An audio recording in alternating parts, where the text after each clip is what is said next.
Hey everybody, welcome back. Joe Gambino here. Today we're going to be talking a little bit about how to improve tightness that you feel through the hip flexors. Everyone talks about the hip flexors being tight, tight, tight. And then the solution is always stretch and stretch. And now that's fine and all, and if the stretching helps you, that's great, keep doing it. But a lot of times, all the stretching in the world doesn't necessarily take the tightness away.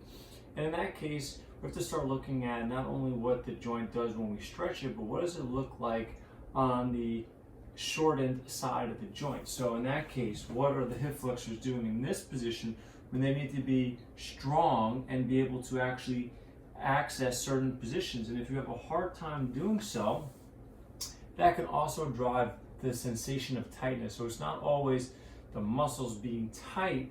Sometimes it could be because the muscles are weak and they're unable to actually work within the shortened position, and then that can actually create the sensation of tightness as well. So we're going to do an exercise called psoas marches today. So you'll need a mini band. These are from Peak Labs.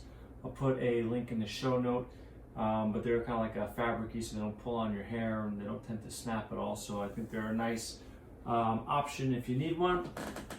But we're going to lay on our back. We're going to put the band around our toes. All right, we're going to bring our knees into our chest. And what I want to do is I want to create the maximal amount of hip flexion that I have without letting my hips come off the ground.